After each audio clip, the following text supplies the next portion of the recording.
Ya, mimi naitwa Nuhu Msangi, ni baba mdogo wa marehemu na msemaji wa familia.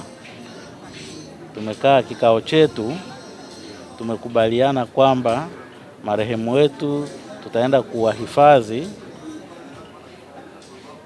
Upareni siku ya Jumatano.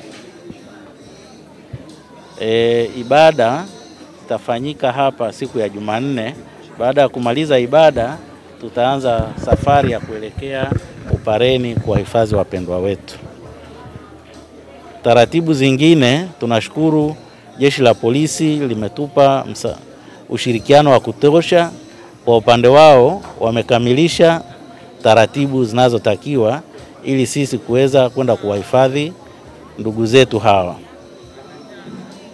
Kwa kesho na kesho kutwa tutafanya taratibu za jinsi ya kuiacha familia au kuangalia ulinzi wa hapa nyumbani ili tukisafiri kuweze kuwa na usalama hapa. Miili bado hatujakabidhiwa, lakini taratibu zote zimeshakamilika kule. Tumeambiwa saa yote tukitaka kuzichukua tunaweza kwenda kukabidhiwa. Wao wameshakamilisha taratibu zao, ni sisi tu kwenda kuwaambia kwamba tunaondoka, wanatukabidhi miili.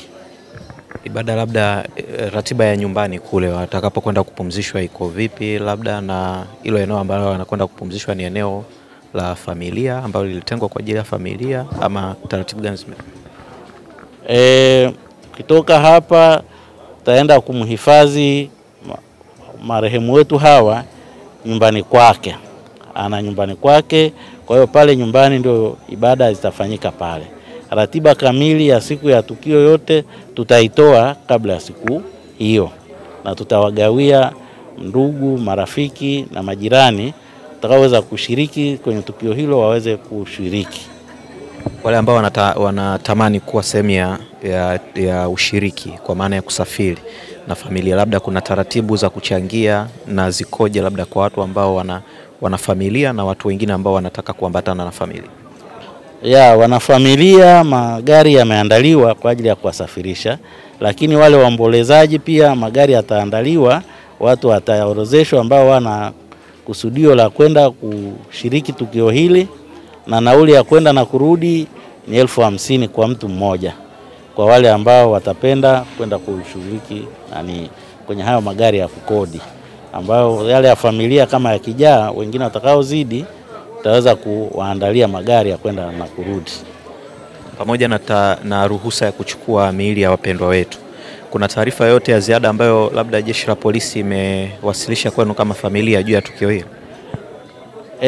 Taarifa hamna, isipokuwa wameahidi watatupatia taarifa, manake nao wameanza uchunguzi wao mkali kulingana na taratibu zao. Kwa hiyo wameahidi, na RPC mwenyewe alituahidi kwamba watatoa taarifa, na naamini kwa utaalamu wao watapatikana waliofanya tukio hili. Kwa hiyo hilo tumeliacha kwao. Tunashukuru kwamba wametupa ushirikiano wa kutosha kwa kipindi chote mpaka hapa tulipofikia. Na kuna majukumu mengine ambayo yalikuwa ya kwetu, lakini wameamua kutusaidia kuyatekeleza ili kufanikisha kwenda kuhifadhi hiyo miili. Utaratibu huu wa kwenda kuwapumzisha nyumbani ni utaratibu rasmi wa kifamilia au labda ni matakwa ya wapendwa wetu wakati wakiwa hai kupitia usia? Ni utaratibu wa kifamilia kwamba watu wakifariki mara nyingi wanaenda kuzikwa nyumbani. Kwa hiyo na yeye alisema akifariki au kwa kawaida tunaenda kuwazika huko nyumbani. Tumewasiliana na viongozi wa kanisa eneo hili, na wenyewe watatupa ule utaratibu wao, na hiyo ratiba tutawapa kwa majirani na wageni wote wanaohudhuria hapa.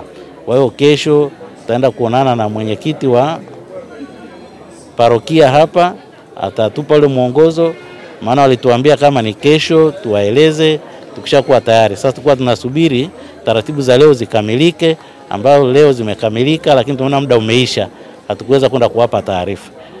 Kaona kutokana na hali hiyo itabidi Jumatatu tukawape taarifa ili wajiandae kuweza kutupa hiyo huduma waliokusudia kutupa.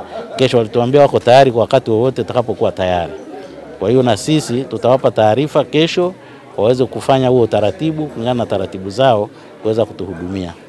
Wapendwa wetu wote watakwenda kupumzishwa sehemu moja ama kuna namna ambavyo familia ya mama ina mawazo ya tofauti? Wataenda kuhifadhiwa sehemu moja. Pia napenda kuwashukuru majirani zetu wote na marafiki na ndugu kwa kutukimbilia. Kwa kipindi cha kuanzia leo na kwenda mpaka siku ya kusafiri, tunaomba majirani waendelee kutupa joto, kuwa karibu na sisi, tuweze kuwa na hawa watoto kuwapa faraja. Maana tukio hili linawatisha, na bila watu kuwa pamoja kusaidia kupondoa hilo tatizo, takuwa tunawaomba sana majirani na marafiki waendelee kuja hapa nyumbani mpaka siku ile tutakapokuwa tumekamilisha utaratibu wa kuondoka kwenda kuwahifadhi wapendwa wetu.